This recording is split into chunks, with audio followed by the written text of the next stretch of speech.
The heavy, rhythmic thud the wooden crate against the frosted earth, a final odd, a judgment in the quiet of the town square. Beatrice stood with her head bowed, the hem of her coarse, brown wool dress damp with melting snow, feeling the biting gaze of the townspeople like needle, like door against doors. She had traded her finer savings, the very last of her meager savings, for the crate-discard chickens. They were scrawny, molting, and considered fit only for the soup pot, but they were the only living things she had been able to afford. The butcher had laughed until his face turned a deep, bruised purple when she handed over the money, telling her that a woman of her size, a husband'd be dead, be mourning, the Brennan, dead mourning. What the town believed about her history was far more complicated than anyone imagined. Would you have made the same choice if you were standing in her boots, with nothing but the clothes on your back and the winter wind howling through your thin sleeves? Stay until the end, and do not forget to comment where you are watching from to see how far this story travels. Beatrice pulled her shawl tighter, her fingers brushing the worn lace trim at her cuffs. She did knock up. She could not up. Oh. To acknowledge the nears would be damn of her composure. And she had promised hers that she weep-id them again. She reached down, her movements steady despite the tremor in her hands, and checked the straw inside the crate. The birds were shivering, their heads tucked beneath limp wings, mirroring her own exhaustion.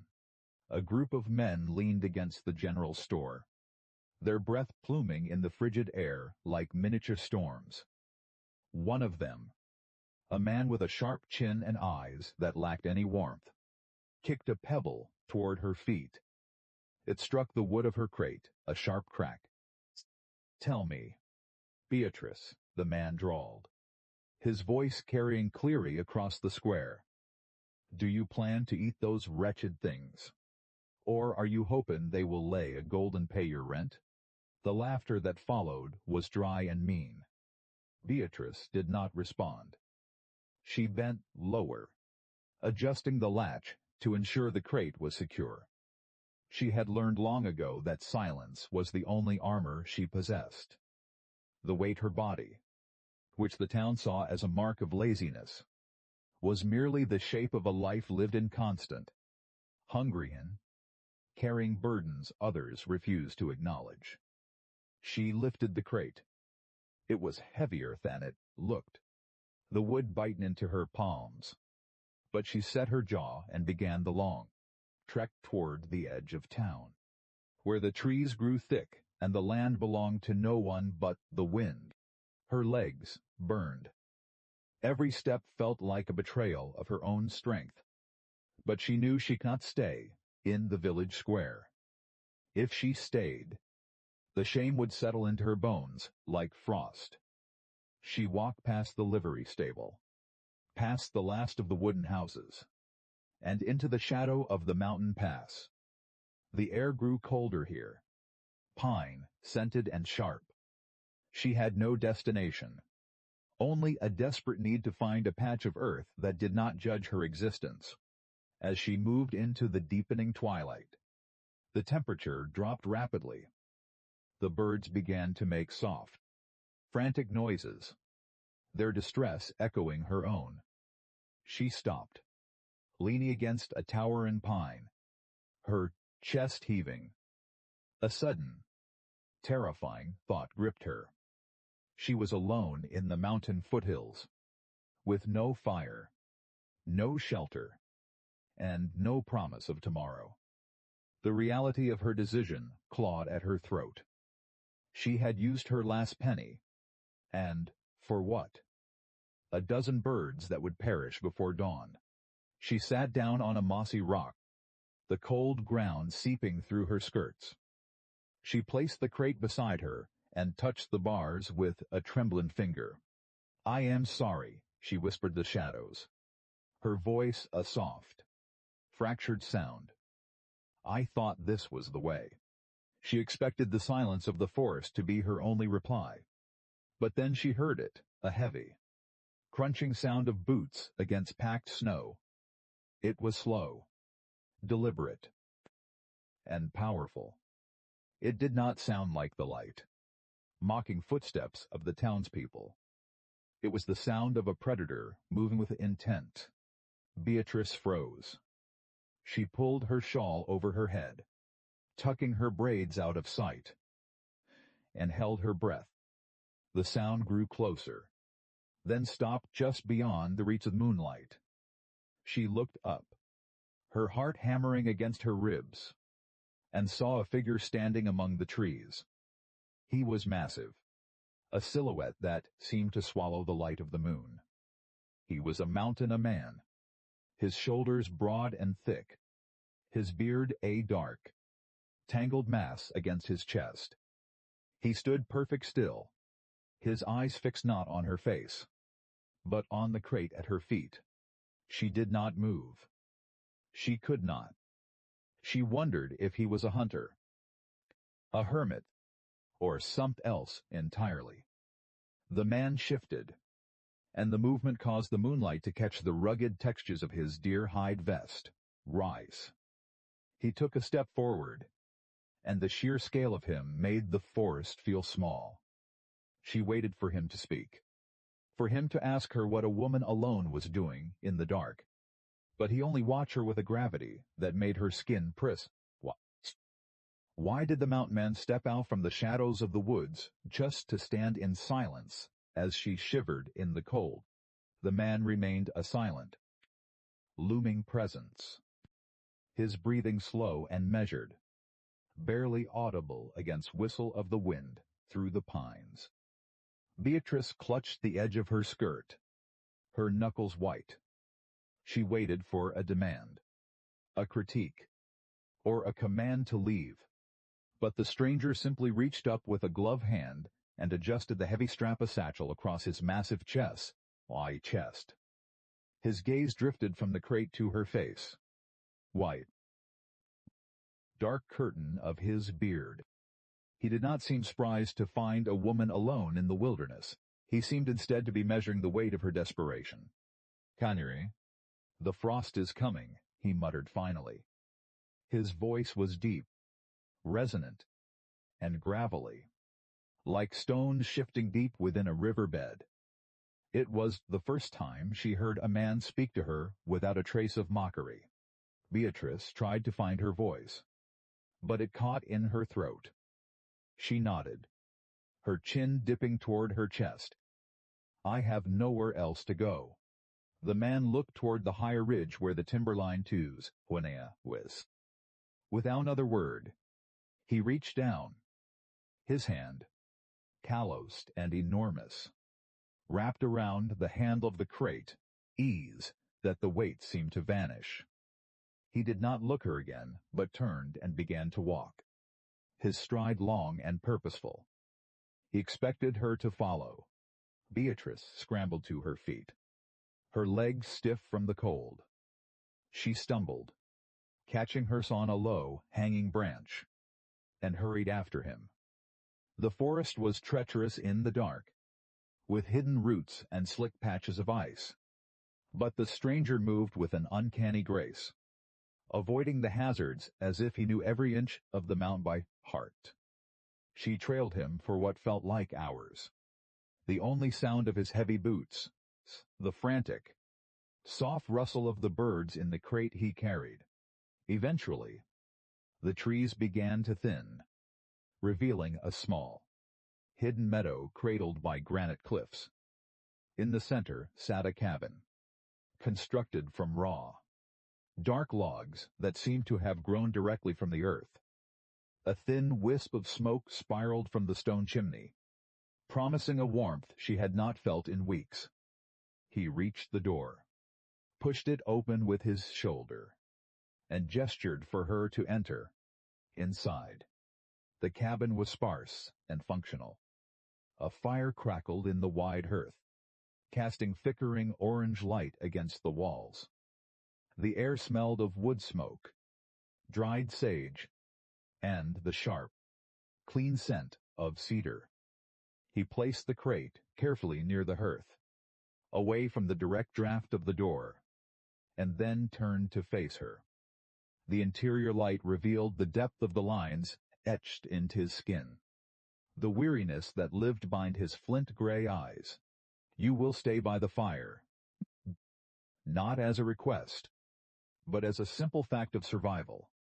He moved to a small wooden table, poured water from a dipper into a tin mug, and set it down. "I am Silas. The cabin is yours for the night. I have work in the barn." He did not wait for her thanks or her protests. He turned and stepped back in the night. The heavy door thudding shut behind him, leaving her in a silence that felt both heavy and strangely safe. Beatrice moved toward the fire, her frozen toes throbbing as they began to thaw. She sat on the rough rug, the warmth of the flames soaking into her skin, and looked at the crate. The chickens were quiet now, their eyes bright in the firelight. She looked around the room. It was not the home of a man who intended to stay. There were no personal trinkets, no portraits, no remnants of a family. The shelves held only tools, jars of preserved berries, and books with frayed spines. It felt like a place of transition, a place where a man waited for something he did not care to name. She wondered what ghost kept him in this solitude. What secret history of the cabin had hardened him in this silent protector? She stood up and walked to the window, peering out into the darkness. She could see the silhouette of the barn, a lantern glowing faintly through a crack in the siding. Silas was there, moving with the same heavy, rhythmic purpose she had seen earlier. He was a man who lived out the judgment of the town. Yet he offered a total stranger the sanctuary of his hearth. Her stomach gave a sharp, painful twist of hunger, and she looked down at the empty sack she had brought with her. She had nothing. Not a grain of feed the birds. Not a morsel of bread for hers. She realized then the true peril of her situation. She was under his roof, under his protection. But for how long? She was a burden. And she too well knew how quickly a man's kindness could sour when the cost of charity became too high. She went back to the fire and knelt, placing a hand on the crate. The birds shifted, sensing her presence, and one of them let out a soft, inquiring chirp. She pulled her shawl around her shoulders and watched the fire. The fear that had defined her departure, from town beginning to ebb, replaced by a new, gnawing uncertainty about what morning would bring. The morn light struggled to pierce the thick, frosted glass of the cabin window, casting long, pale fingers of illumination across the floorboards. Beatrice woke with a start, the lingering warmth of the hearth still clinging to her wool dress. Her first instinct was to check the crate. The chickens were restless, their soft clucking rising in the quiet room. She looked toward the door and then back to the supplies she had been gifted by the harsh winter wind. A meager handful of dried corn kernels she had found in the corner of her own shawl, shaken from a feed bag days ago. It was not enough to stain them, but it was all she had. She stood, her joint aching, and she took a rusted plate the hearth to consume. Cack and Hanoff was fine enough for the birds to consume. She placed the dust like feed into a shallow bowl, and as she began to feed them, the scent of the grains mixed with the lingering aroma of the mount air. She opened the cabin door to let the stagnant air escape, and the smell of her simple morning ritual, the sharp, earthy scent of the corn, seemed to amplify in the cold, a crisp atmosphere. The wind carried the scent down the mountain trail, a rare, savory promise of life in the barren winter. Beatrice was so focused on the birds that she did not hear the approach of footsteps until the shadow of a man fell across the doorway. She gasped, dropping the ladle she had using to stir the water. A group of 3 traveler, a weathered prospector, and 2 young, hollow-cheeked boys stood at the edge of the clearing. They looked as though they had walked through the teeth of a storm. Their eyes were fixed on the doorway. But they were not Beatrice. They were looking at the steam brobosmandrism, the small pot of tea, the dried pine needles, and the sight of the healthy, albeit small, bird scratching at the floor. "Is there bread?" the prospector asked. His voice cracked and desperate. Beatrice hesitated. She had only enough to last her another day. But the hollow look in the eyes of the children broke her resolve. She invited them in, sharing the meager broth she had concocted from the dried scraps she had salvaged. As they ate, the crowd grew. Others, from the trail, drawn by the smell of something warm, began to gather at the threshold of the cabin. Silas appeared at the corner of the barn, his hands caked in dry, dark earth. He stopped, his gaze sweeping over the scene. He did not chase them away.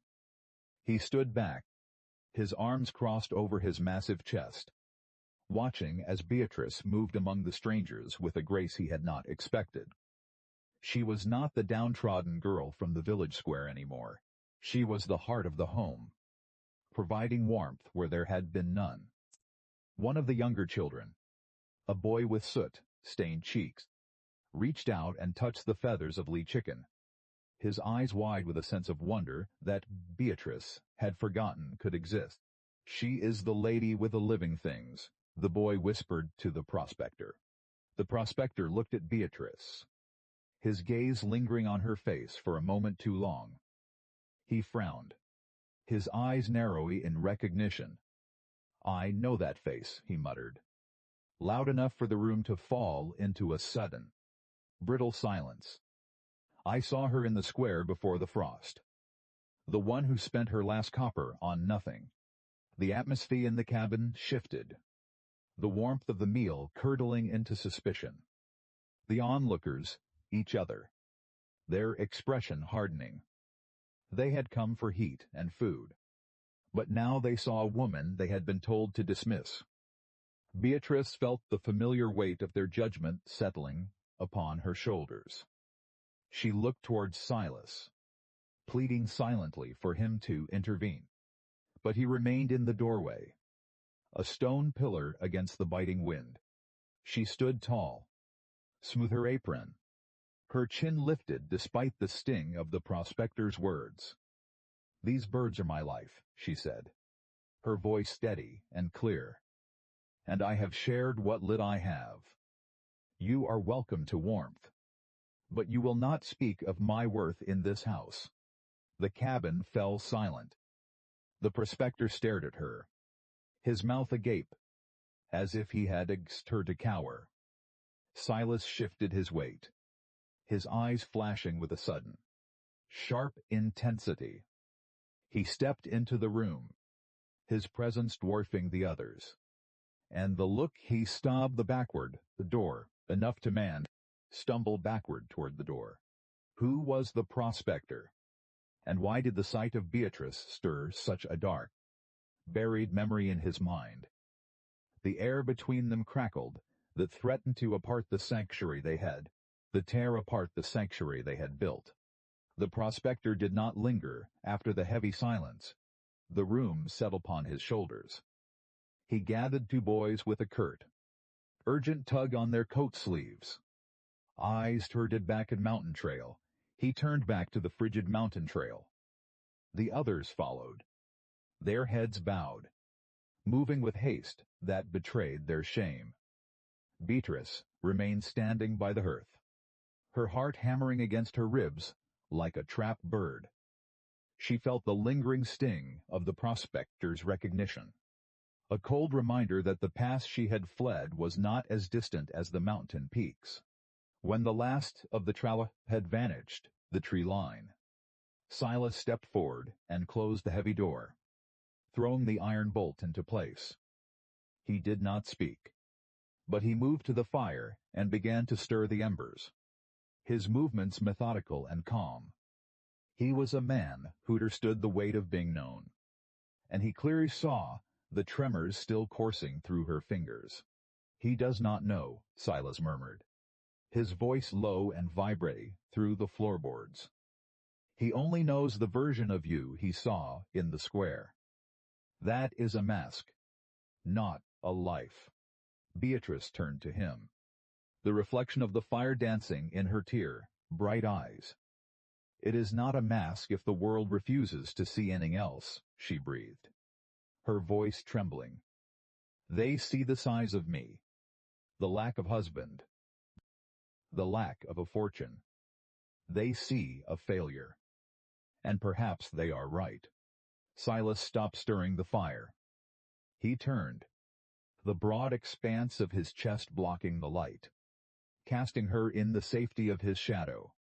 He stood so close that she'd smell the cold pine and the faint, sweet scent of tobacco on his clothes. He looked down at her, not with pity, but with a terrifying, absolute clarity. "I do not see a failure," he replied. "I see a woman who gave her last penny to keep life moving when the world told her to let it die." He walked to a heavy wooden chest in the corner, the latch, and withdrew a thick, hand-stitched quilt. He crossed the room and draped it over her shoulders. The weight of it was grounding, warm and heavy, smelling of lavender and old earth. It was gesture of such profound dignity that it brought a flush to her cheeks. She was used to being cared for. She used to being the one who provided, the one who worked until hands bled and her spirit thinned to a thread. "Why do you keep me here?" she asked, her voice barely a whisper. "You are a man who prizes his solitude. You do not need a burden." Silas walked to the window, peering out into the twilight, his silhouette sharp against the fading blue of the sky. "Solitude is not same as peace," he said. He did not turn around. "I have some burdens are the only things that you weigh entirely. Calianapre." He paused, his hand gripping the window frame so hard the wood creaked. "Before you arrived. There were nights when I wondered if I would wake up at all. The mountain is quiet, but it is a hollow quiet.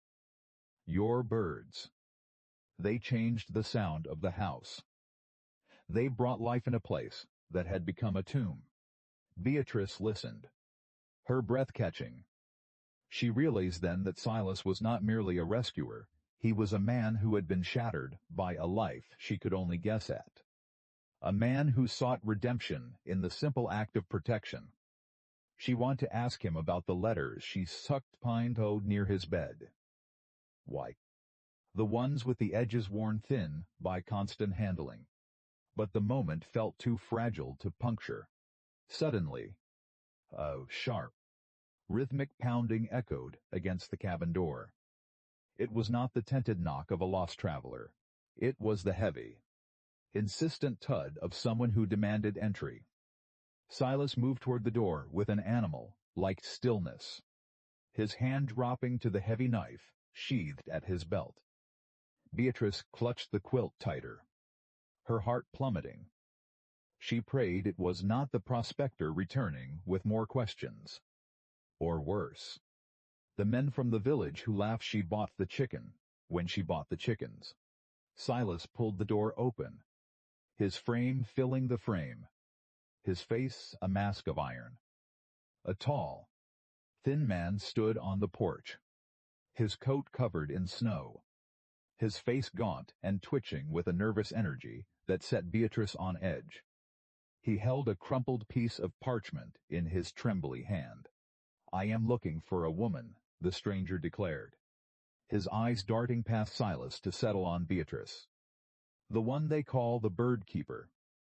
I was told she was heading into the pass, and I have traveled 3 days to find her." Beatrice felt the blood drain from her face. She knew that voice. It was the voice of the man who had overseen the estate she had fled. The man who had promised that she would buy her family debts. She gripped the edge of the table, her knuckles white. Would Silas shield her from the law of the land? Or would he see her as the liability she feared she was? The air in the cabin grew dense and suffocating. The heat from the hearth no longer a comfort but a stifling weight. Silas did not step aside. He remained braced in the doorway, his massive frame effectively shielding Beatrice from your stranger's predatory gaze. The man on the porch, gaunt and shivering, tried to crane his neck to see further into the room, but Silas shifted his stance. His presence spanning to occupy an inch of the threshold. "State your business," Silas commanded. His voice was not loud, yet it possessed a lethal, controlled vibration that made the strain flinch. "I am the executor of the estate," the man stammered, his eyes flickering toward the warmth of the fire. "There is an outstanding matter of property. She took things that did not belong to her chickens. Supplies. The very clothes on her back. It is theft. Plain and simple. I have the authority to reclaim what's owed to the creditors." Beatrice stood trembling in the center of the room, the quilt dragging on the floorboards. The injustice of his words pierced her fear, sparking a hot, indignant rage in her chest. She had worked that land for 6 years following her father's passing, tending to the soil until her own health suffered, only to be cast aside with nothing but the clothes she wore. The chickens she had bought with her final coin were the only thing she ever truly claimed as her own. "I took nothing," Beatrice called out, her voice stronger than she expected. She stepped forward, ignoring the way her legs shook. "Everything I worked for was stripped away before I even reached the gate. Those birds were thrown in the dirt. Die." The executor sneered, his lip curling. "You are runaway, girl. Do you think the law cares for the name and no home? Name home. Step aside. Mountain man.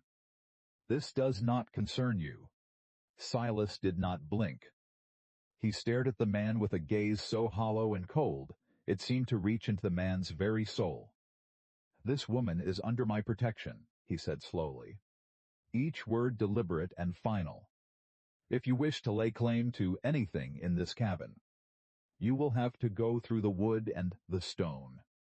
And I suggest you do not test the threshold."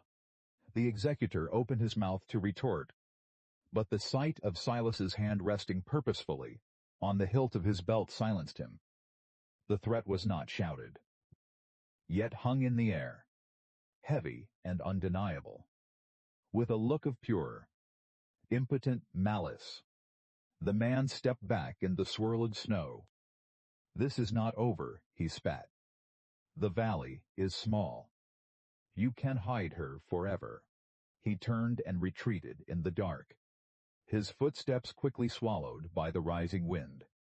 Silas bolted the door with a dull, echoing thud that resonated in Beatrice's bones. He turned, his chest heaving slightly, the tension in his shoulders finally beginning to ebb. He leaned his back against the door, his eye seeking hers.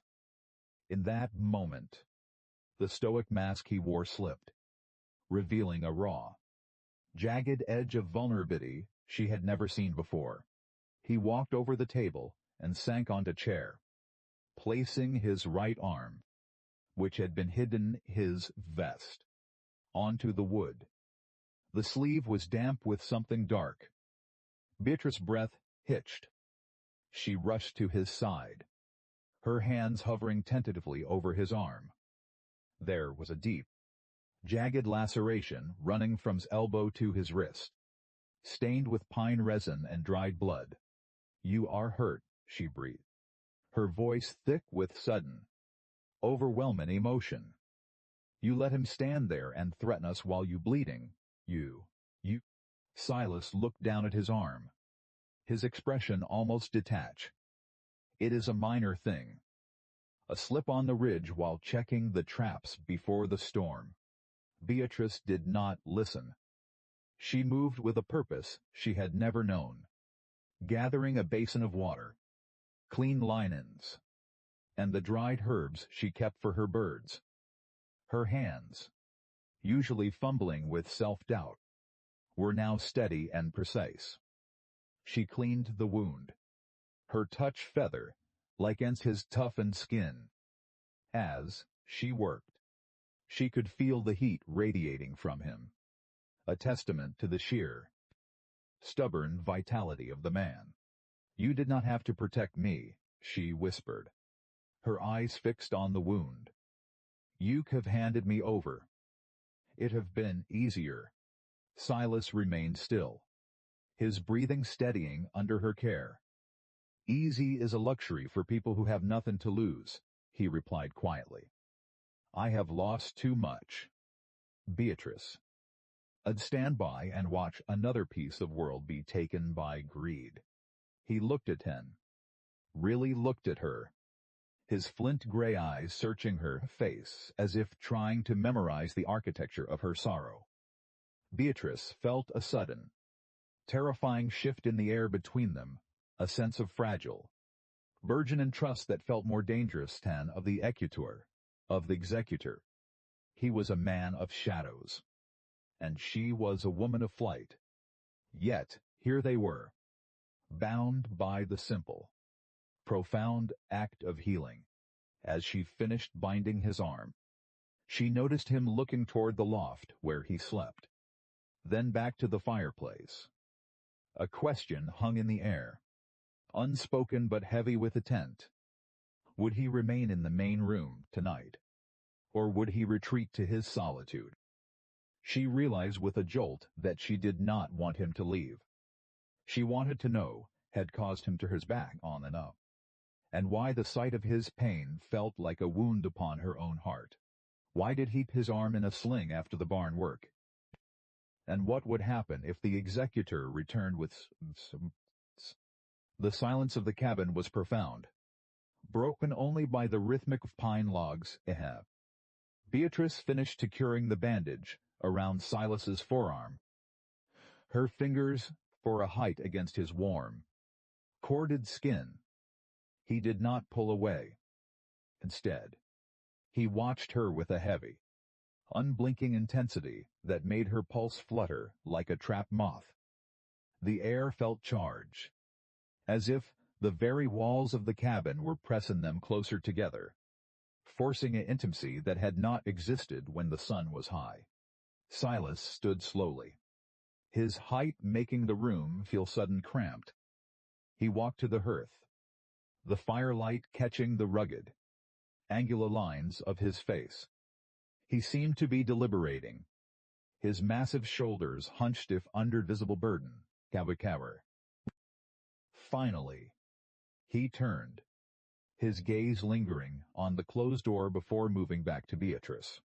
"The executor will return tonight," he said, his voice a low rumble. "The blizzard is rising. It will seal the pass by dawn." "And tomorrow?" Beatrice asked, her voice barely a breath. She stood by the table, her hands clutching the remnants of the bandages. "He will come back. He will bring others." Silas walked to the window, peering into the swirly white chaos outside. "Let him. The mountain does not give up what it shelters." He moved to the corner of the room, near the stack of firewood, and pulled a heavy wool blanket from a peg on the wall. He did not go the loft. Instead, he sat down on the floor by the fire, leaning his massive back against the stone hearth. He gestured the space beside him, not with words, but with a slight, weary dip of his chin. Beatrice hesitated, then moved to sit near him. The heat of the fire was welcome, but it was the heat radiating from Silas that held her attention. She felt a profound sense of safety, a feeling she had not known since the days before her father passed, and the debts began to consume their land. "Why are you here, Silas?" she asked.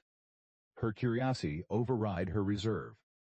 "A man of your strength could live anywhere. Why the isolation?" Silas stared in the dancing orange flames. He did not answer for a long time. When he finally spoke, his voice was thin and brittle. "I spent years building a life in the valley. I thought I could control the outcome of my days. I thought if I worked hard enough, if I loved fiercely enough, I could hold back the tide of loss."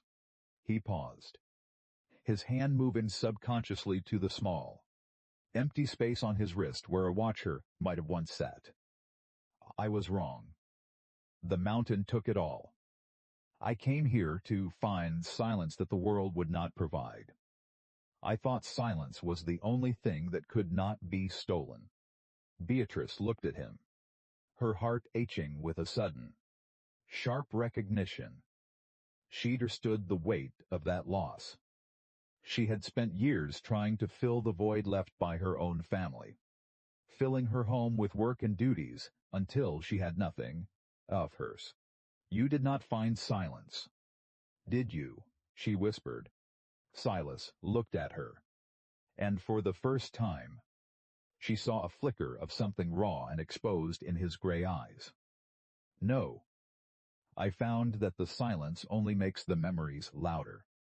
It was only when you arrived, when the birds started their morning song, and you moved about the room, that the noise in my head finally quieted."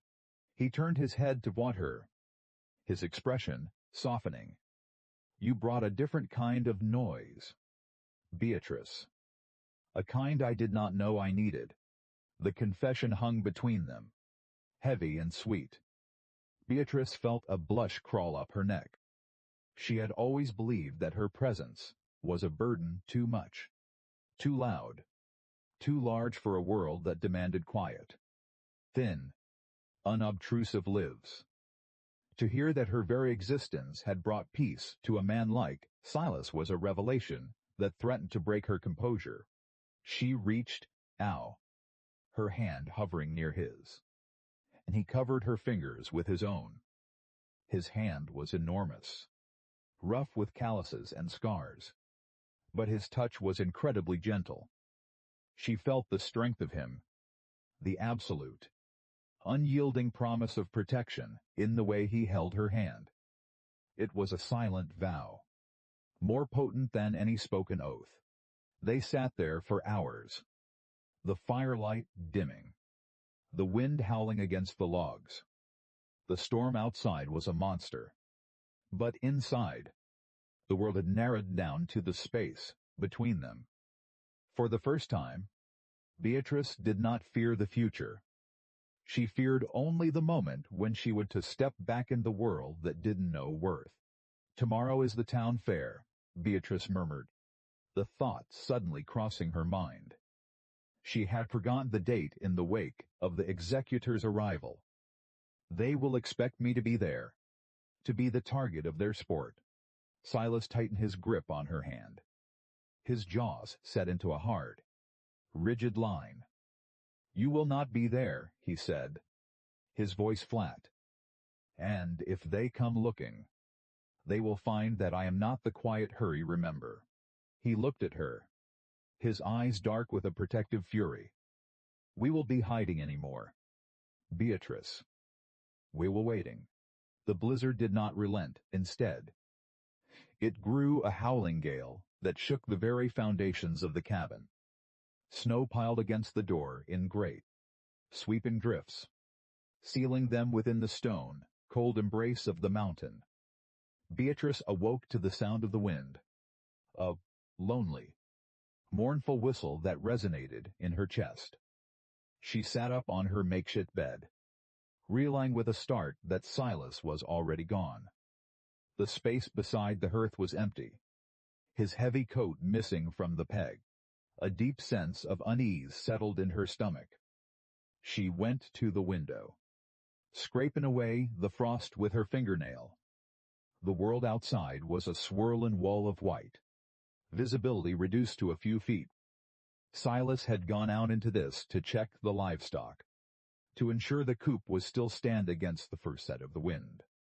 That she knew the strength of the man, yet the raw, violent power of the storm made her skin crawl with fear. She moved quickly, scattering the last of the corn for her birds. They were agitated, flapping their wings against the side. Cries.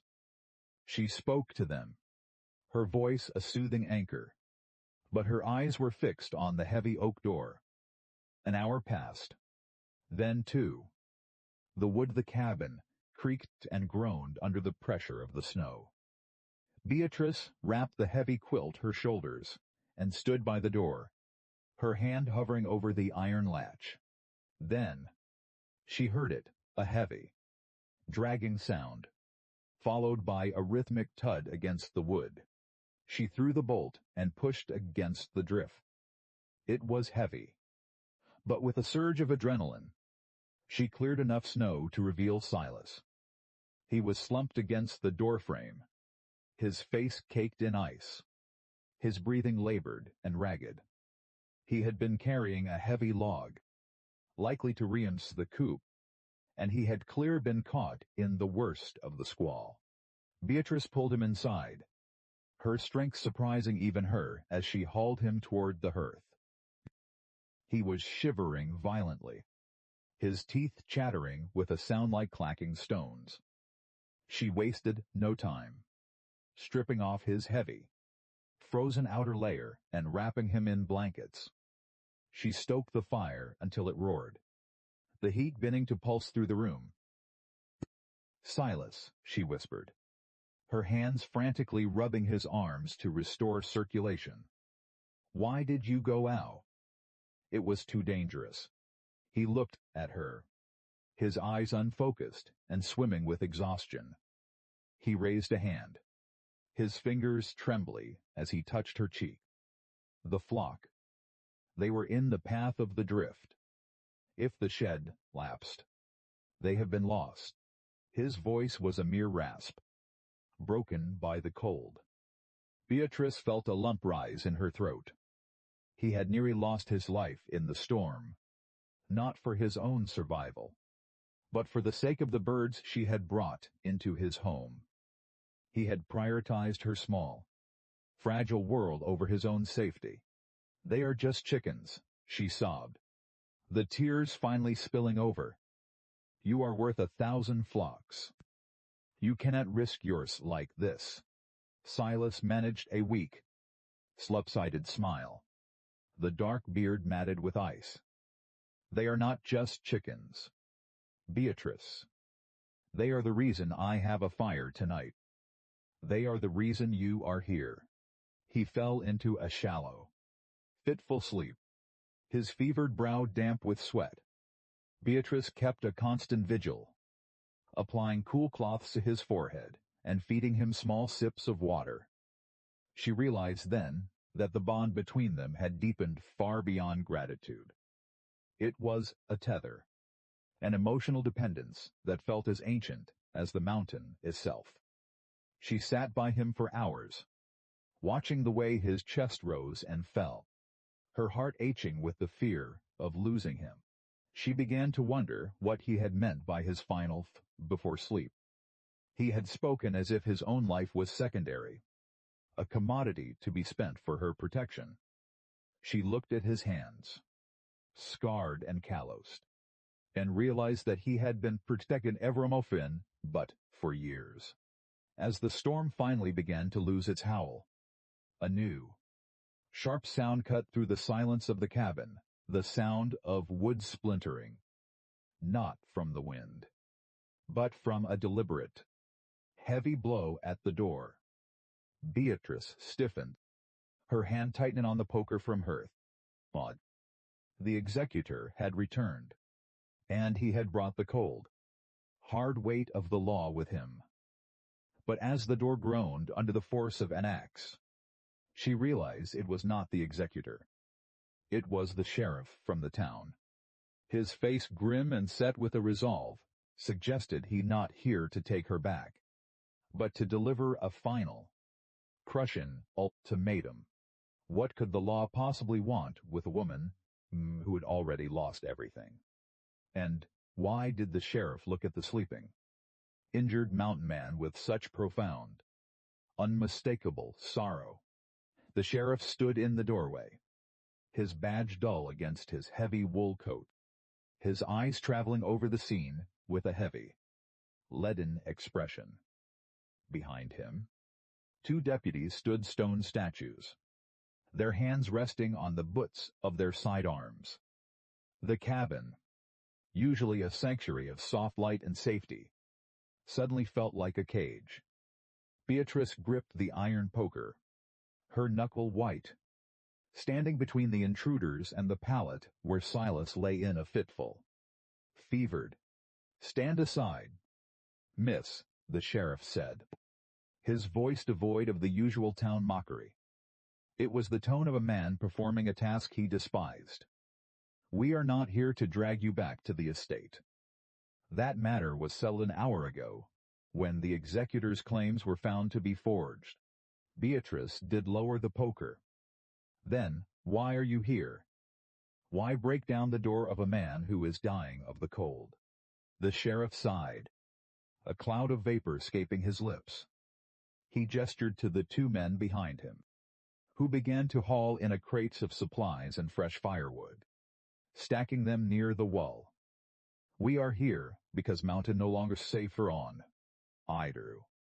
There a landslide shifting on the upper ridge. The cabin will not hold through the week. We have orders to evacuate the pass." Beatrice looked toward the loft, then back to the sheriff. The revelation hit her with the force of a physical blow. The sanctuary she had finally found, the place where she had felt the first stirrings of belonging, was literally crumbling their feet. She glanced at Silas, whose brow was furrowed in pain even in his stupor. He had spent his life carving a home of this wild, unforgiving land, and now the land was taking it back. "He can't be moved," Beatrice stated, her voice iron hard. "He is burning with fever. If you take him into the snow, you will kill him." The sheriff stepped to the room, his gaze softening as he looked at the massive, unconscious man. "He is a hard man, miss, but he is a good one. He kept the pass clear for years, clearing the timber after the slides, warning the travelers. The town owes him more than they have ever admitted. But the mountain does not care for debts." He moved closer to the pallet, his shadow looming over Silas. "There are children in the lower valley who have been asking the fardy for the worry of the birds. They say the song has returned to the woods since you arrived. It is time you both came down to where you are needed." Beatrice felt a swell of conflicting emotion. To leave the mountain was to return to the gaze of the town, to whispers and labels she spent life trying to outrun. As she at the broken walls of the cabin, she realized she was not the same woman who had climbed this path at ran where birds. She had found a strength that did not rely on the soil or the stone. She turned to the sheriff, her chin lifted with a quiet, regal dignity. "If we go on our own terms. I will not him paraded down as a man defeated by his own home." The sheriff nodded, a ghost of a smile touching his lips. "I expected nothing less. We will wait in the clearing. Wakes. We have a sled outside." As the hours dragged on, Beatrice sat by Silas, her heart a tangled knot of fear and burgeoning hope. She realized that the core loop of her existence, the belief that she was an outsider, a burden, A soul destined to be discarded was finally unraveling. She watched the way his chest moved, steadying as the hour passed. And she knew that whatever happened next, she would not be walking into it alone. Late in the night, Silas stirred. His eyelids fluttered, and he let out a low, guttural groan. Beatrice leaned forward, placing a cool hand on his forehead. His eyes opened, and for a moment, they were clear, flint gray and focus. He looked at her, his gaze wandering to the strangers seated by the far wall, then back to the woman who had not left his side. "They have come to take us away," he whispered, his voice still rough but no longer broken. "They have come to offer us a way down," Beatrice corrected, her eyes glistening.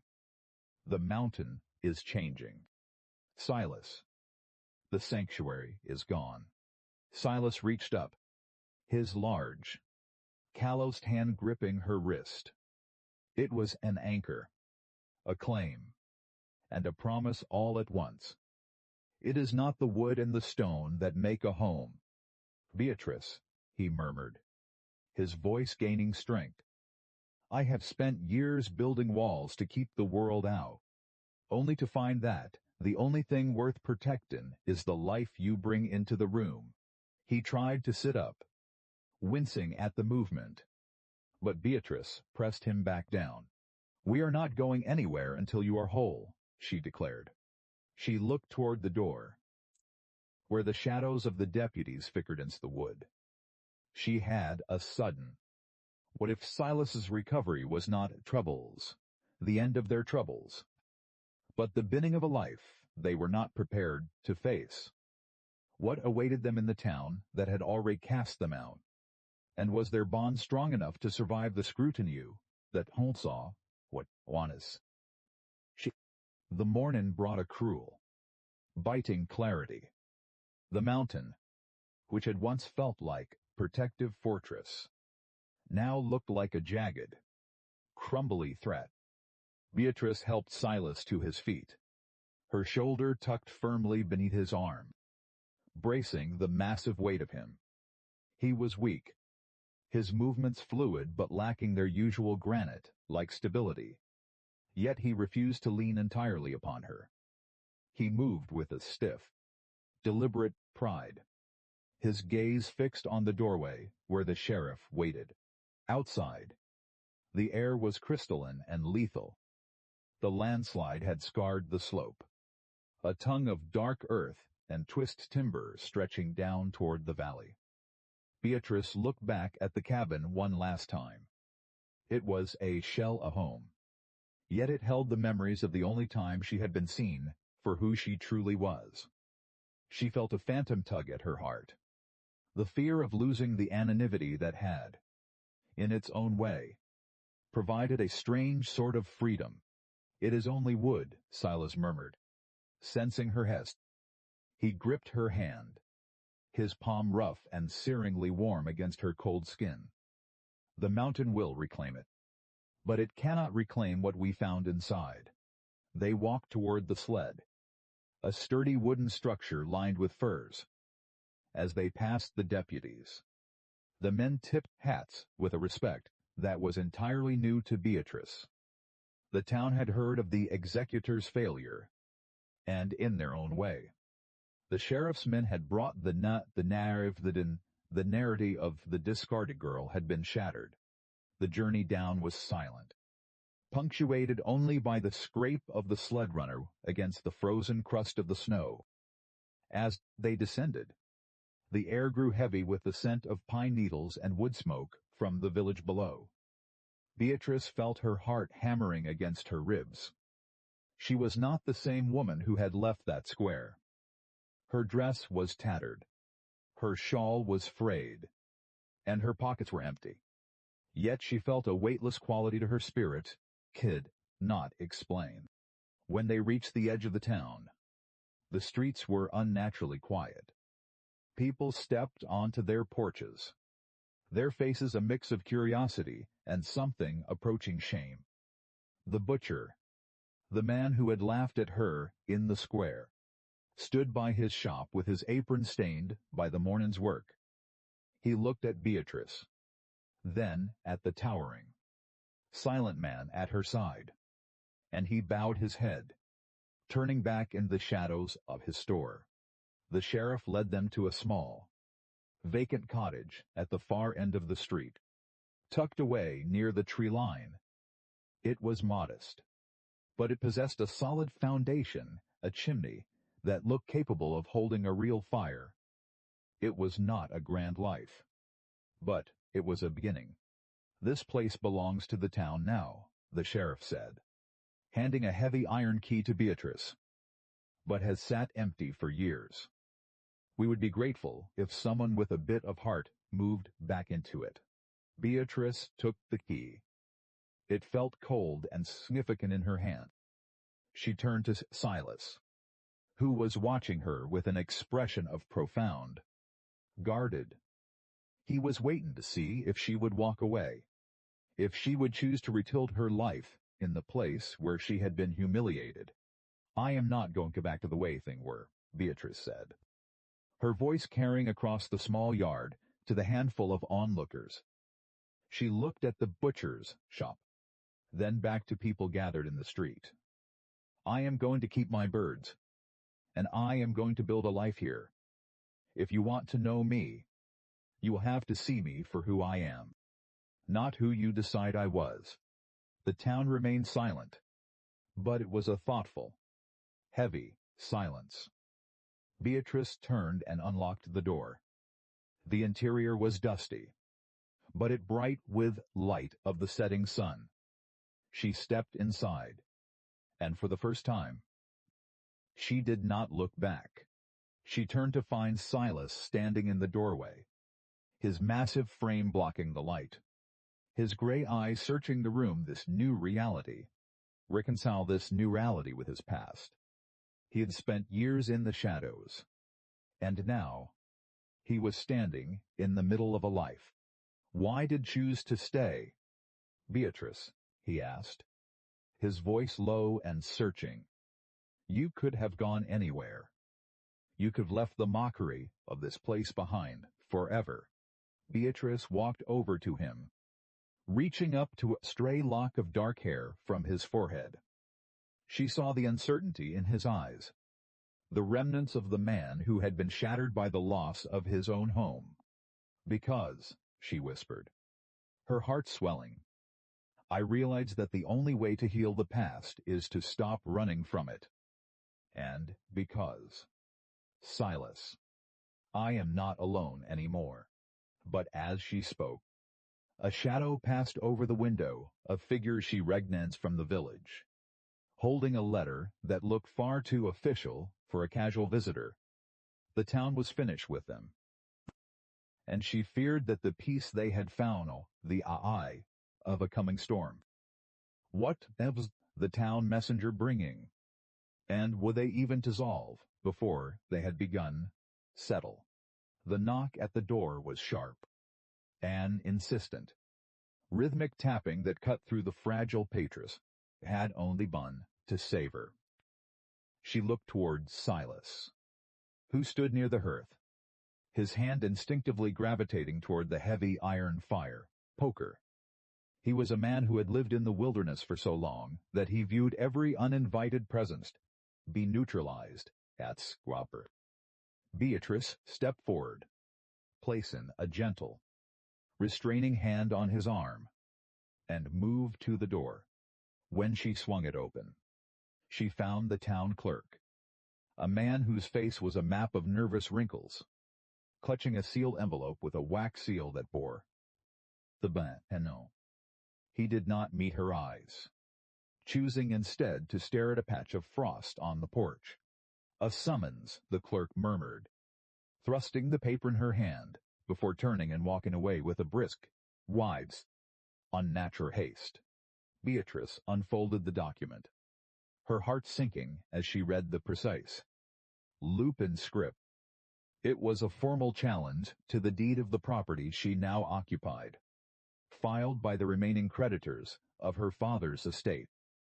even though the executor's previous claims had been dismissed fraudulent.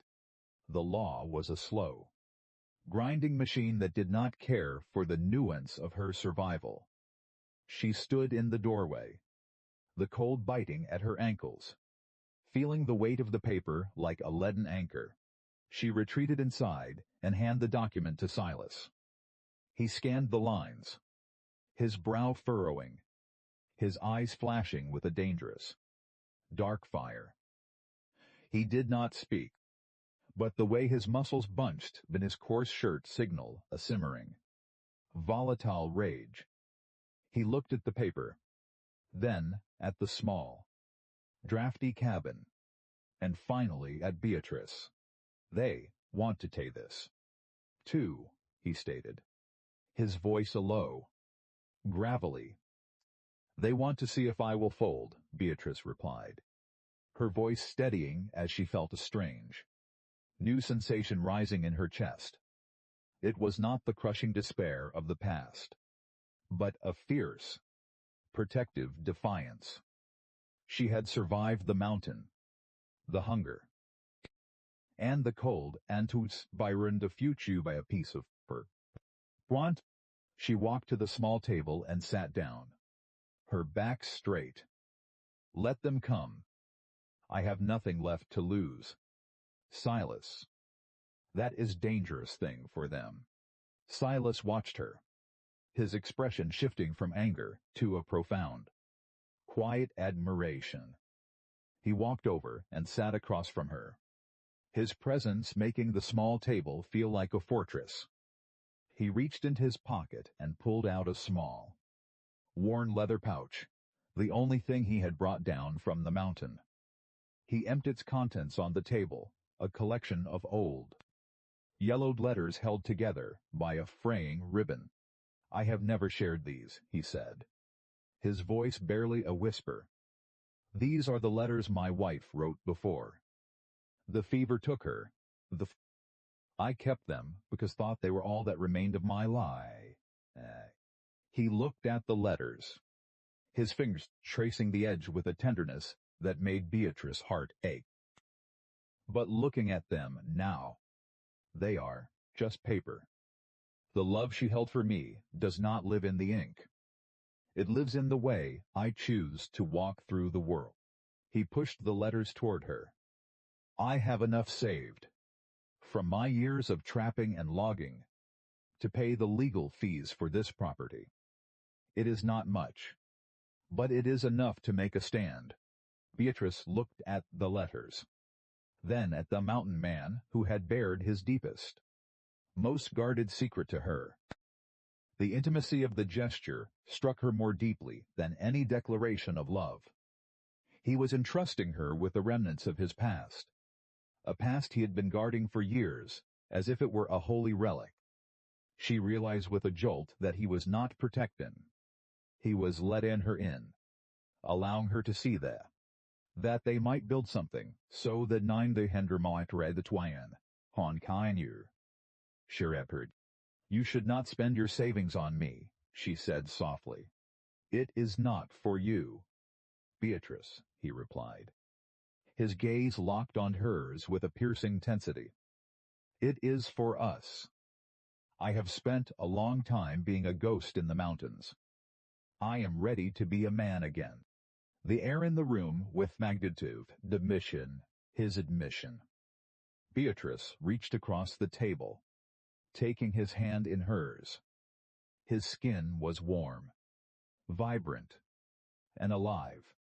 She felt a shiver of anticipation, a real lazy that they were on the threshold monumental. But as she looked into his eyes, she saw a flicker of doubt, a lingering fear that he was not enough, that his own history of loss made him a dangerous companion for someone as resilient as her. He pulled his hand back, his eyes darting toward the window, as if he expected the townspeople to be watching, waiting for him to fail her. What deep-seated fear was holding him back from fully embrace the life they started to forge? And would he ever truly be able to forgive him for the silence he had chosen so long ago? The silence that followed Silas' withdrawal was not heavy with tension, but rather with the quiet resonance of a threshold being crossed. Beatrice watched him, her heart aching with a profound, aching tenderness. She could see the internal struggle etched in the waves of his face, the way his jaw tightened, the way his gaze flickered with the ghost of a man who believed he was destined for solitude. She knew that fear. It was the same fear that kept her small and silent in the town's square for so long. The belief that she was fundamentally incompatible with happiness. She rose from the table, her movements deliberate and calm. She walked to the small hearth, where a pot of water was simmering for tea. She poured 2 mugs, the steam curling in the air, and carried them back to the table. She placed one in front of Silas, his large, scarred hand the ceramic rim, and sat down once more. "You are not a ghost," she said, her voice soft but unwavering. She looked at the stack old letters, now pushed to the center of the table. "And you do not have to carry your past as if it were a weight you are forbidden to set down. Your wife would not want you to remain a prisoner of her own grief." Silas looked up, his flint gray eyes searching hers. "I do not know how to be anything else. Beatrice. I have spent so many years defining myself by what I have lost, that I am afraid of who I might be if I let it go." Beatrice reached down, covering his hand with her own, feeling the familiar, ground strength of his skin. "Then we will find out together. We will build this life, not as a replacement for what you lost, but a testament to the fact that you survived it." For a long moment, the only sound was the crackle of the fire and the distant, muffled wind against the eaves. Then, sudden, frantic scratching at the door broke the stillness. It was a sound Beatrice knew well, the sharp, insistent noise of her flock. She had left the crate on the back porch, protected by a canvas tarp. She stood, her brow furrowed, and walked to the door, pulling it open. The chickens were in a frenzy, their feathers ruffled, their eyes wide with agitation. But it was not the cold that disturbed them, it was the arrival of something else. Standing in the yard, biting wind, were 3 small children, the same ones who had wandered to the cabin on the mountain. They were shivering, their clothes little more than rags, their faces pinched by hunger and the desperate, hollow look of orphans left behind by the recent storms. Beatrice did not hesitate. Come in, she cried, ushering them in the warmth of the cabin. Silas stood, his reserve shattered by the sight of the children. He moved with a speed that belied his size, gathering extra blankets and pulling the bench close to the fire. He worked with a gentle, instinctive care that betrayed a long, buried softness. As the children sat by heat, their eyes widening at the sight of the broth, Beatrice began to stir. Silas looked at Beatrice, his expression a mix of bewilderment and awakening. "They followed the trail," one of the older boys whispered, his gaze landing on the birds. "They said you were the one who kept the living things. Even when the world grew cold, we had nowhere else to go." Beatrice knelt beside them, offering a bowl of soup, her hands steady and kind. She felt a profound sense of purpose. She had been the underdog, the outcast, the one was meant to be discarded. And yet, here she was, the anchorfers who had been cast aside. She looked at Silas, who was watching the children, with a look of dawning. He was not just a protector of the mountain anymore, a guardian of the hearth. A man who was finally learning that strength was not meant for the shadows, but for the light of a home. Yet, as the children began to eat, Beatrice noticed the oldest boy clutching a small, tarnished locket, a piece of jewelry like the one had lost years she carried a candle into fusion of her family's debt. It was a small, impossible connection, a thread that pulled her back to the very past she was trying to reconcile. Could these children be more than just lost souls? And what did their presence mean for the legal challenge against her, that already mounted against her? The locket in the boy's hand was a jagged shard of memory, catching the firelight and throwing a cold, glinting reflection across the table. Beatrice felt the floor tilt beneath her. She recognized it. Hand-etched filigree. It was the piece her grandmother had insisted she keep hidden. A final link to a life that had evaporated under the weight of debt and misfortune. She looked at the boy, whose name was Caleb, and saw the reflection of her own orphaned, frightened childhood.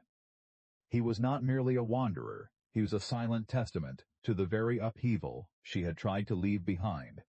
Silas noticed her reaction instantly. He stood by hearth, the fire casting his massive shadow across the room. He did not ask what was wrong, but he moved closer, his presence a silent wall of support. He saw the way her fingers trembled, and he placed a steady, heavy hand on her shoulder. The contact was enough to anchor her. "Where did you find this, Caleb?" Beatrice asked, her voice barely a whisper, though it held the weight of 1,000 questions. The boy looked down at the metal palm, his expression one of weary confusion. "We found it near the old ridge, half buried in the silt after the big storm. It was near the place where the road washed out. We thought it was a token, something to keep us safe." Beatrice's heart constricted. The ridge was miles from the estate, near the path she had taken when she fled with nothing but her birds. The realization washed over her with the force of a winter tide. She had not just been running from her past, she had been tracked by it. The executor, the legal challenge, the constant presence of the town's judgment. It was all tied to what she had been forced to leave behind. "Beatrice," Silas said, his voice dropping to a low, warning rumble. At the edge of the clearing, beant a gather, hag, drawn by the presence of the children. They were whisper in the dark, a collective, scrutinizing eye. "You must decide. If you claim that locket, you claim the history that comes with it. The credits will see it as proof of your identity, and they will use it to tear this life apart." He looked at the boy, then at her, his eyes searching. "I can take them. I can guide them to the next town, where they will be safe. And you can stay here and fight the legal battle alone. If I am gone, they will have no cause to link you to the deeper claims of the estate. You will be free of the burden of my presence." The words struck her like a blow. The noble, self-sacrificing ghost of the mountain man had returned. He was prepared to walk back into the shadows, to isolate Hills once more, if it meant protecting her from the scrutiny of the world. She saw the pain in his eyes, a reflection of the belief that he was a liability, a man whose dark history only served to drag down in the depths. "You will do no such thing," Beatrice snapped, her voice cutting through the room with a surprising, sharp authority. She stepped into his space, forcing him to look at her, not at potential threats outside the door. "Do you think I have come this far only to let you walk away?" He cast away. "You fear the world might find us imperfect? We are not ghosts, Silas. We are the architects of our own belonging." She reached out and closed his hand around the lock, then placed her own over his. We do not hide. We do not sacrifice our peace to satisfy their greed. If the past comes knocking, we will meet it together. Silas remained still. His breath hitched in his chest. He looked at her, his gaze wandering over the strength in her face. The way her rounded features held a quiet, ironclad resolve that he had once lacked. He was a man of immense physical power, yet was being held by the quiet, resilient spirit of a woman who had once been mocked for being too much. Outside, a carriage pulled up to the clearing. The sound of wheels on frozen ground was unmistakable. It was the lawyer for the estate, arriving with the sheriff in tow to serve the final notice. Beatrice did not pull away. She stood beside Silas, her hands still resting on his, and waited for the door open. She knew that what happened next would define their future. But as she looked at the children and the mountain man who stood at her back, she realized she was no longer afraid of the consequences. She was finally, truly, standing in her own life. Would the lawyer's arrival bring the destruction they feared? Or would the truth of the locket be the very thing that finally set them free? The door did not merely open. It thrust inward with jarring force that sent the children scurrying toward the safety of the hearth. The cords bade hardy. A man in a tailored black frock coat stepped over the threshold. His pace pinched, his eyes scanning the room with the clinical detachment of a tax collector. Beside him stood the sheriff, his hat held in his hands, his gaze shifting uncomfortably between the lawyer and the massive figure of Silas. Beatrice Thorne, the lawyer announced, his voice thin and sharp. I am here regarding the disputed ownership of the land and the assets recently claimed. We have evidence that you have come into possession of item belonging to the estate specifically. This locket. He pointed a gloved finger at the object still resting in Silas's hand. The room fell into deathly, expectant silence. Beatrice felt Silas stiffen, his muscles coiled like a spring, ready to launch a defense that would surely end in violence. She tightened her grip on his arm, her eyes locked on the lawyer's. That locket is not an asset of the estate, Beatrice said, her voice resonant and steady, filling the small space. It is a piece of my personal history, discarded by those who took everything else. If you have come to claim it, you are proving exactly what have always known. You are not interested in the law. You are interested in the cruelty of a debt that has already been paid in full by my labor. The lawyer sneered, a thin line of condescension. The law does not concern itself with labor, Miss Thorne. It concerns itself with title. And the contents of your home is current in question.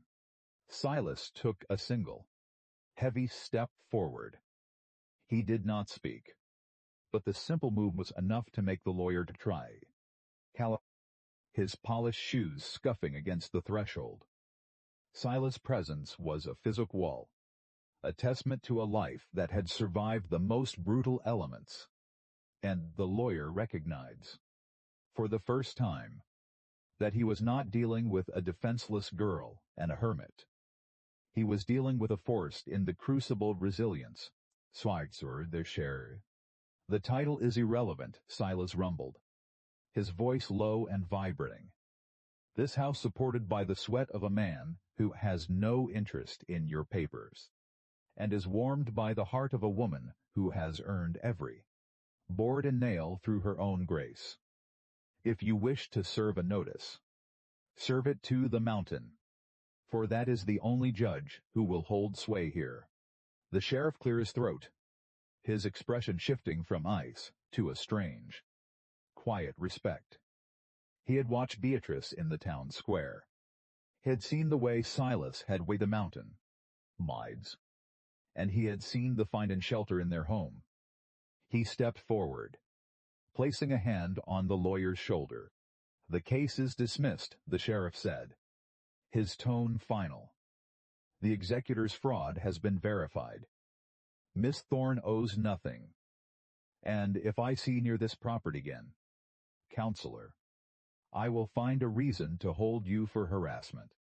The lawyer looked at the sheriff, then at the wall of defiance presented by Silas and Beatrice. He saw the fire in the hearth, the children watching with wide, trusting eyes, and the absolute, unshakable unity of the two people who had once been considered the lowest of the low. He turned with another word and retreated to his carriage, his departure swift and ignominious. When the door finally closed, the room seemed to exhale. Beatrice felt a sudden, profound wave of exhaustion, a release of the tension she had carried for years. She sank into the nearest chair, her legs trembling. Silas moved to her side, his movements now fluid and gentle. He knelt before her, his large hands engulfing hers. "They are gone," he whispered. Beatrice looked at him, really looked at him, and saw the remnants of the stoic mountain man dissolving. In his eyes, she saw a vulnerability so profound it made her breath catch. He was no longer waiting for the end. He was waiting for the beginning. "Silas," she said, her voice thick with emotion, "we are free." He leaned forward, pressing his forehead against hers. The heat of his skin, a promise of all the winters to come. They were no longer the underdog and the monster. They were two souls who had finally found the place where they belonged. Wives. But as they sat in the quiet, the children began to sing a soft, hummed melody. And Beatrice realized that the real work was only just starting. How would they manage, they had claimed? Could they build a future in a town that still watched them? The shadows. The silence that filled the cabin after the departure of the lawyer was not empty, but heavy. The poor behavior to wave long-held cycles finally laid to rest. Beatrice sat back in her chair, the warmth of the firelight washing over her, feeling as though the air itself had thinned, making it easier to breathe for the first time in years. Silas remained on his knees before her, his massive frame anchored to the floorboards, his gaze fixed on her with intensity that made the rest of the world fade into insignificance. The children had fallen asleep in a huddle near the hearth, their breathing rhythmic and peaceful, their presence a soft, living testament to the home they had created from the fragments of their own brokenness. The first four. Beatrice looked down at Silas, tracing the line of his jaw with her thumb, feeling the pulse beat the skin, a steady, strong rhythm that mirrored her own. "You never asked," Silas whispered, his voice cracking slightly in the quiet. "You never asked why I truly left the valley so many years ago. You never asked why I let them believe I was a man who wanted to be alone, rather than a man who was terrified of being broken again." Beatrice held his gaze, her heart swelling with an ache that was both painful and incredibly sweet. "I did not need ask, Silas. I saw it in the way you carried yours, and in the way you treated the land. You were not hiding, you were grieving, and you were waiting for something to make the grief worth the wait." Silas closed his eyes, a single, jagged exhale, his lips. "I thought the core loop of my life was to be a silent protector, to stand at the edge of the world and ensure that no one else was hurt as I had been. I thought my purpose was to be a barrier. But when you came, bring those birds and your own quiet, persistent courage. You showed me that protection is not about walls. It is about build a space where others are allowed to flourish."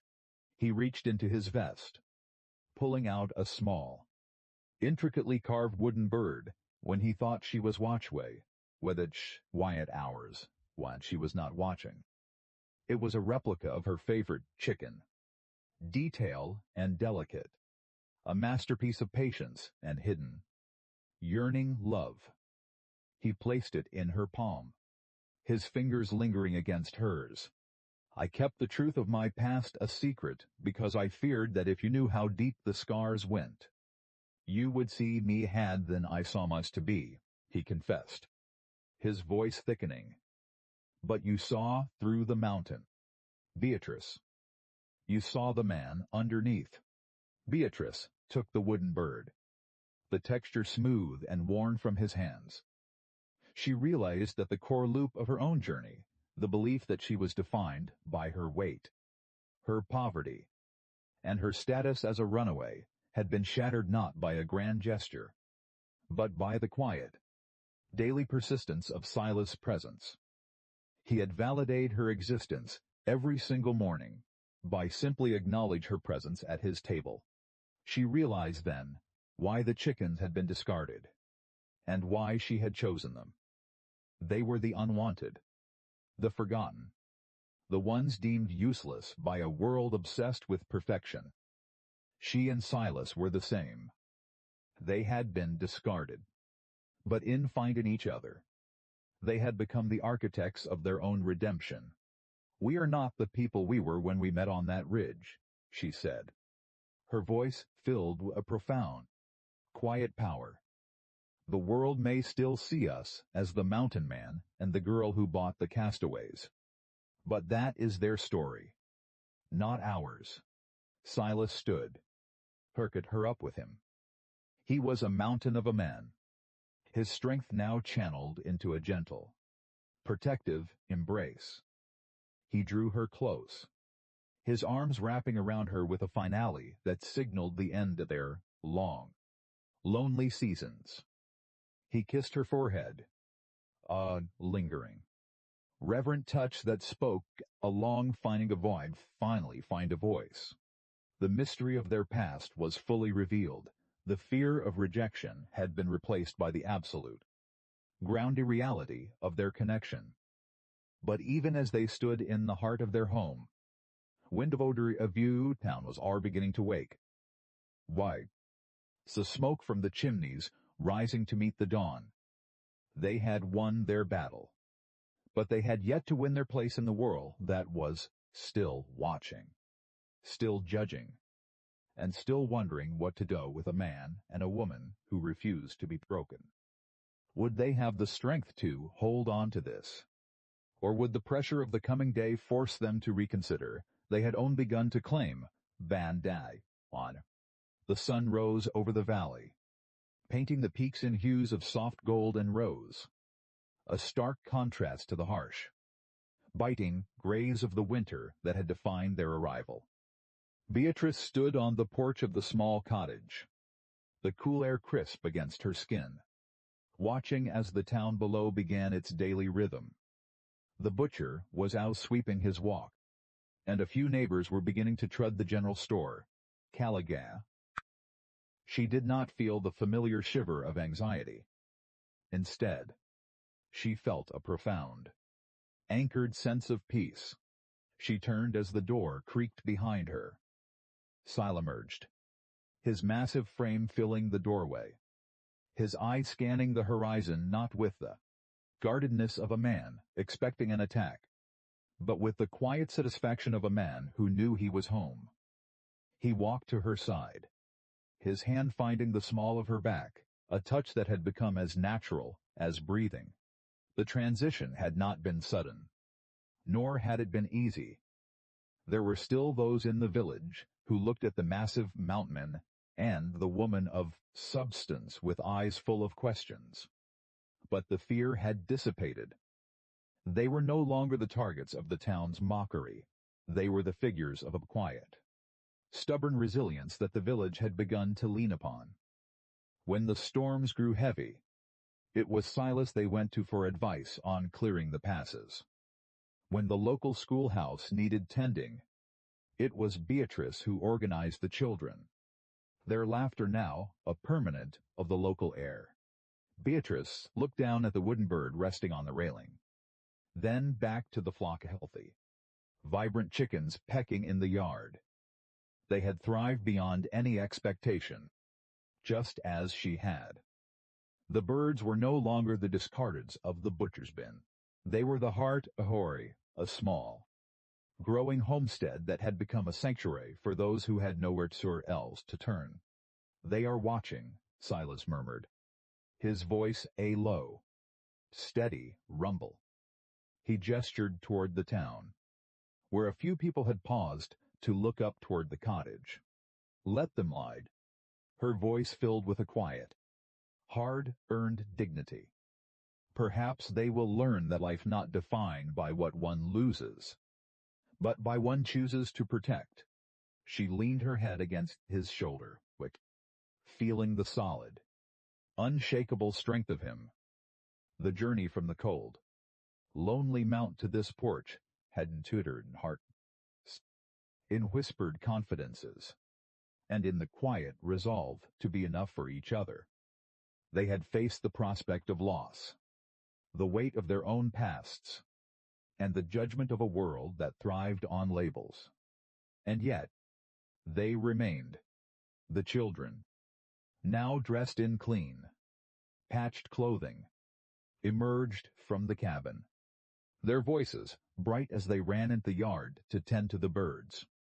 It was a scene of domestic grace that Beatrice once wide on to pop. She had been underdog, the girl with the last penny and the heavy frame, and Silas had been the broken giant of the pines. Together, they had forged a hearth out of the very things the world had tried to throw away.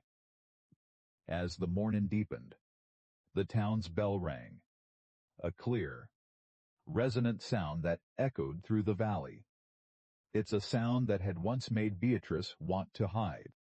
But today, it sounded like a welcome. She held Silas' hand, his fingers interlocked with hers, a perfect fit of strength and softness. Their story was no longer a secret, nor was it a tragedy. It was a memory being written every single day in the simple, profound acts of living. They had found their belonging, not in a perfect world, but in the shelter of their own choosing. The mountain still stood, tall and posing in the distance, a reminder of where had been. But they were no longer looking at it with fear. They were looking forward. In the light of a future they built with their own two sets of hands. The healing was complete, not because the past had been forgotten, but because it no longer had the power to their future. They were whole. They were together. And for the first time in their lives, they were exactly where they died. The wind shifted, carrying the scent of spring, the promise of a thaw, of new, and a life that would continue to bloom long after the snows had melted. They stood there for a long time. Two people who had been discarded, now standing as the pillars of their own sanctuary, watching the sun climb higher into the infinite. Clear sky. The valley was theirs. And for the first time, the future did not look like a threat, it looked like an invitation. This story is a work of fiction. The characters, events, and settings depicted are products of the imagination or are used fictitiously. Any resemblance to actual persons, living or dead, or actual events is purely coincidental. Themes of emotional healing and personal growth are intended for entertainment and inspiration that Callaghan actual professional or medical vice. All a vice.